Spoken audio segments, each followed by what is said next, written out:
En este momento tenemos con nosotros un técnico del mundo de los abonos y del riego, bastante experimentado, don Asensio Hernández, que ayer dio una charla en los Sauces, hoy la va a dar aquí. Él trabaja en Canarias Explosivos como técnico y como jefe de ventas.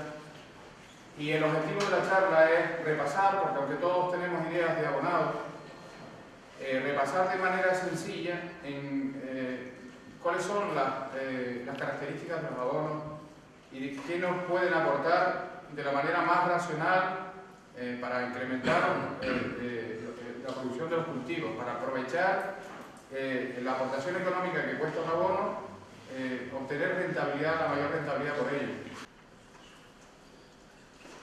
¿Qué parámetros intervienen en la fertilización? Por un lado, el riego. Le dije que no podíamos dedicarnos a hablar solo de fertilización, sino también teníamos que dar unas pequeñas nociones de riego. Por otro lado, el suelo. ¿Por qué? Porque nosotros aplicamos los fertilizantes al suelo y tenemos que saber cómo van a actuar en el suelo. Tercer plano, la climatología. Que mucha gente cuando ve que los cultivos no le van bien, le echan la culpa a la fertilización. Y resulta que la climatología para mí es la más que interviene influye en que vayan los cultivos bien o mal. Y por último, el estado fenológico. Llamamos al estado fenológico al estado en que se encuentra la planta. Si está con la piña colgando, si está en crecimiento. Estos son un poco los parámetros que intervienen. ¿De acuerdo? Y vamos a empezar por el riego. El riego, lo primero en el riego que vamos a hablar, yo sé que ya todos tenéis la finca, tenéis el riego montado, y lo que sí es que hay que comprobar si está bien montado. Hay que conseguir diseñar el riego de tal manera que llegue a todos lados la misma cantidad de agua. Bueno amigos, hemos asistido a esta charla en el Museo Benaurita de Asensio Hernández. Sabéis que es técnico de Canarias Explosivos Río Tinto, un técnico en lo que es fertilización y también bueno, lo que es comercial de ventas de esta empresa.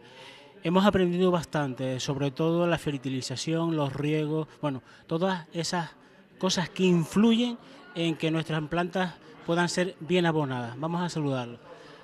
Asensio, buenas tardes. Buenas tardes, ¿qué tal? Bueno, ¿cuál fue el objetivo de esta charla? El objetivo un poco era ver al agricultor cómo debe de fertilizar, cómo manejar el riego para sacar una mayor eficiencia en la fertilización y gastar menos fertilizantes y obtener más productividad. Uno de los puntos importantes con los cuales empezó la charla era conocer un poco cómo es el riego.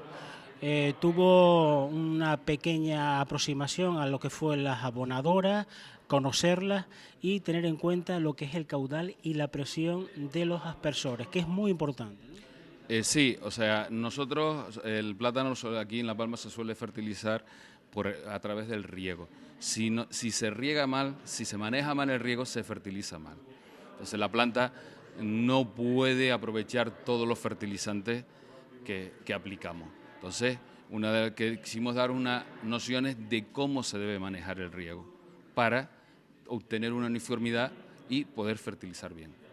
Se debe conocer perfectamente bien el caudal y la presión que se utiliza y no manipular, que fue una de las cosas que nos dijo, bueno, pues esos aspersores que ya vienen de fábrica, porque muchas veces al final no se conoce directamente cómo se aplica, qué caudal se aplica a lo que es los suelos.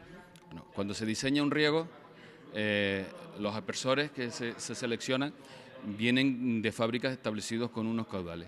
Si nosotros, lo más difícil conseguir es la uniformidad de esos aspersores. Si se manipulan esos aspersores, se pierde uniformidad en el riego. Y si perdemos uniformidad en el riego, a la hora de fertilizar, pues vamos a perder uniformidad en la fertilización. Importantísimo es la utilización de los manómetros, ¿no? Sí, porque una de las cosas que hemos visto en las visitas a fincas es que se riega abriendo llaves sin saber cuánta agua se gasta. Entonces, con los datos que da el fabricante de los caudales que gastan los aspersores, y con los manómetros, usando manómetros en la finca, que resultan baratísimos añadirlo, pues podemos saber el agua que consumimos. Otro punto importante también era la frecuencia de riego. También había que intentar, bueno, pues manejar y conocer esa frecuencia de riego. A veces es muy difícil porque tenemos unas dulas, pero a la hora de la verdad, de la fertilización también importa. Sí, o sea, no es lo mismo regar en verano que regar en invierno. No es lo mismo regar en un suelo arcilloso que regar en un suelo arenoso. Entonces hay que manejar el tiempo y la frecuencia de riego. ¿Cuál es el problema? Que no existen unos estanques de regulación y entonces al no haber existido estanques de regulación no puedo controlar el tiempo de riego ni la frecuencia. Solo tengo que regar cuando me viene la dula.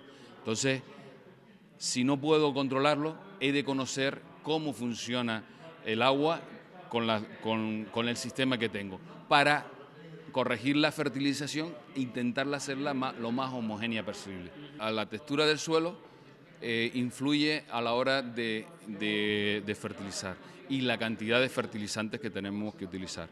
Cuanto más arcilloso es un suelo, mayor capacidad de retener de fertilizantes. Entonces, puedo reducir la cantidad de fertilizantes. Cuanto el suelo es más arenoso, tengo que o juego a dos cosas, o a fertilizar con más frecuencia o a aumentar la cantidad de fertilizantes. Usted nos decía en la charla que lo que estábamos aportando era sal. Sal, y esa sal no podía recogerla directamente a la planta. Lo primero que vamos a decir que el sal, todo el mundo cuando nombramos la palabra sal, identifica con la sal común. El fertilizante es una sal, pero no es igual a la sal común, ¿vale? Entonces, cuando hablamos de la parte negativa, hablamos de que la planta absorbe el nitrógeno en forma de nitrato. Y con respecto al nitrato, todo el nitrógeno que aplicamos al suelo, la mayor parte acaba en forma de nitrato. El suelo se va transformando por medio de microorganismos y lo van transformando en nitrato. ¿Qué pasa? Los nitratos, hasta cuando hablamos de carga, son poco retenidos por el suelo. Entonces hay que manejar muy bien la fertilización nítrica. Entonces hay que dar dosis pequeñas y con alta frecuencia para evitar lavados de nitrato. Hay que hacer analíticas, tanto foliares como de las aguas, como de los suelos, para un poco que los técnicos te aporten ese plan de abonado.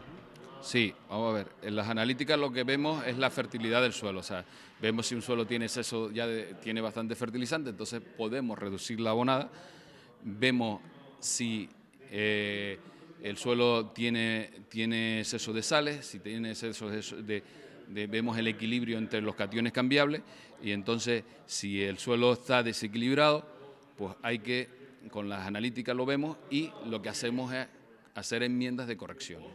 ¿Qué tipo de enmiendas se suelen utilizar y para qué?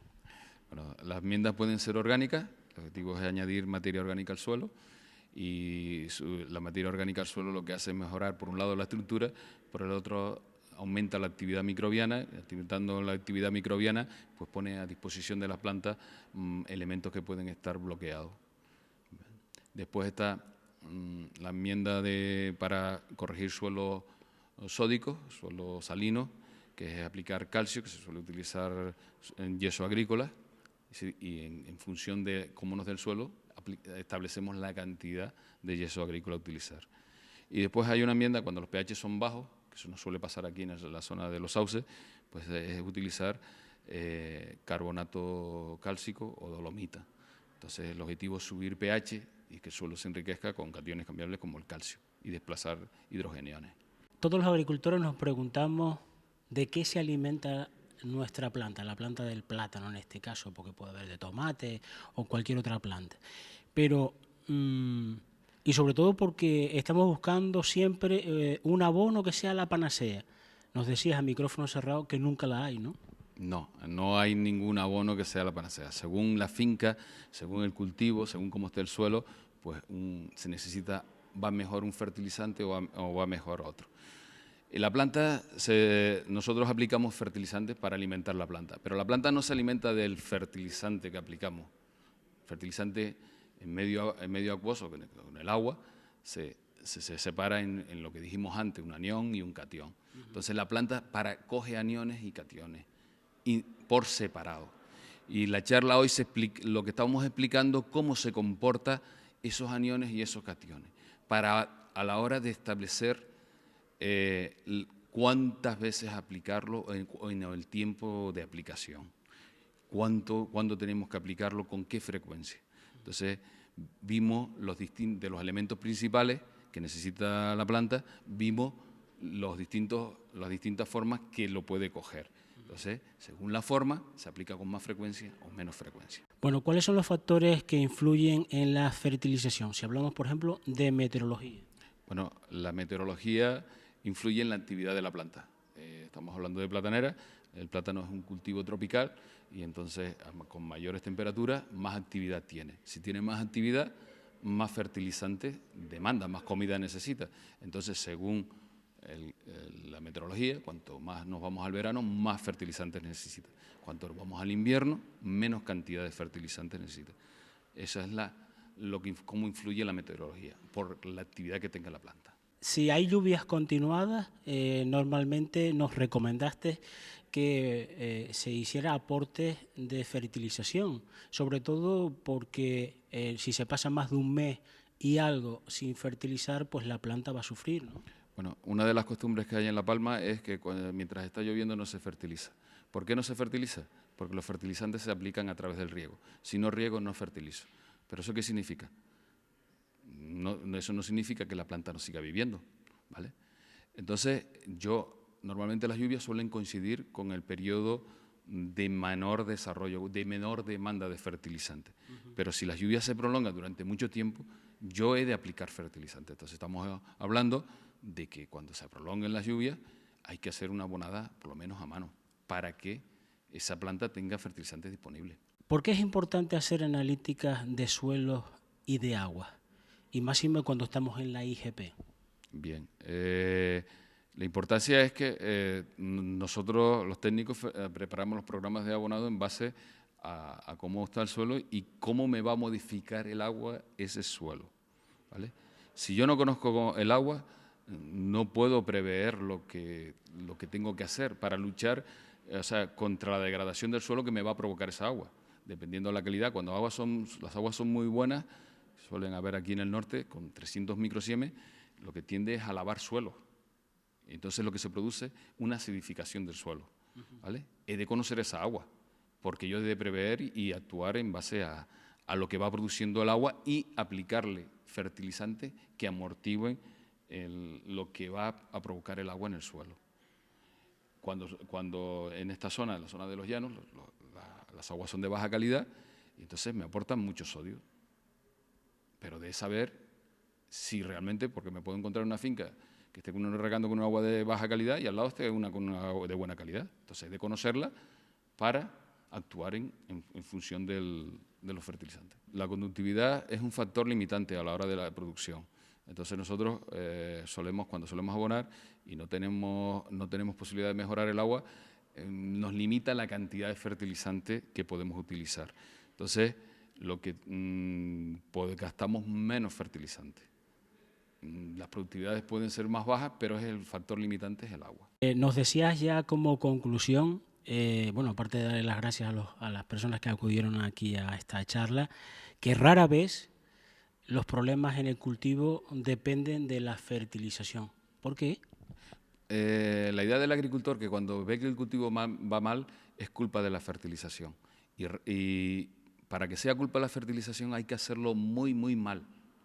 Normalmente casi nunca es culpa de la fertilización, pero el agricultor desde que ve que no le sale el cultivo, que las piñas son pequeñas, es culpa de la fertilización. Y eso no suele ocurrir, no suele ser por culpa de la fertilización. Suele haber problemas por encharcamiento, por frío, por climatológicos, por impermeabilización de suelo, pero por fertilización es muy rara vez. Entonces, pero recalqué eso porque el agricultor piensa que siempre son problemas de fertilización.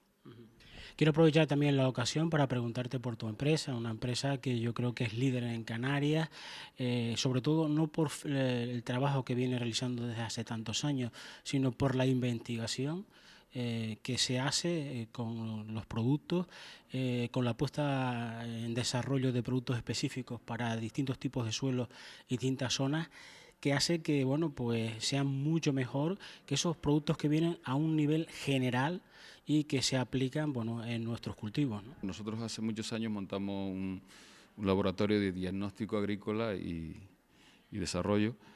En este laboratorio, aparte de proporcionarle un servicio al agricultor, nos ha servido para ir estableciendo nosotros, ver cómo se comportan nuestros suelos, cómo se comportan nuestras aguas, y en la última etapa de la empresa se ha dedicado a desarrollar productos propios para las condiciones específicas de nuestras islas. En la presentación del PowerPoint, hablando del estado fenomenológico de lo que es la planta, en el momento del crecimiento y del llenado, vi, bueno, un producto, yo creo que un producto que aquí se ha desarrollado bastante, que ha sido muy efectivo y que los agricultores, en este caso, pues suelen comprar bastante.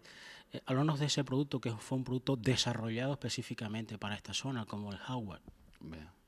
Los Howard son productos diseñados por Canarias Explosivos y los desarrollamos en base a ver los problemas de aquí. O sea, los problemas que nos encontramos aquí es que los suelos tenían mucho fósforo, pero había fincas donde no tenían fósforo. Entonces decidimos hacer un producto donde quitamos el fósforo del producto y la mayor parte de los suelos necesitaban calcio y poníamos el calcio, de tal manera que el calcio era más importante en la fertilización que el fósforo. Entonces el fósforo se aplica aparte, en dosis pequeñas, y continuamente se aplica nitrógeno, potasio y calcio. Otra de las cosas que tiene el producto es que lo diseñamos en forma perlada. ¿Para qué?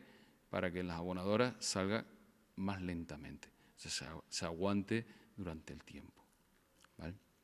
Y por último, desarrollamos dos fórmulas, una alta en nitrógeno para la época de crecimiento y otra alta en potasio para la época de producción. Pero ahí no se queda la investigación, se están desarrollando otros productos que están investigándose, están en la línea de laboratorio, pero creo que no se puedan decir todavía, ¿no? Sí, siempre tenemos inquietudes y ahora mismo tenemos varios productos en el laboratorio que estamos diseñando. ¿A qué responden esas inquietudes? En este caso son a consultas de los agricultores, a problemáticas que ustedes ven en las analíticas que realmente suelen hacer, tanto foliares como de agua como de suelo. En cuanto a agronómicamente, el objetivo nuestro es simplificarle al máximo al agricultor el trabajo de fertilizar. Entonces, los productos que estamos en diseño van siempre con esa máxima, simplificar al agricultor la aplicación y cubrir las necesidades del cultivo.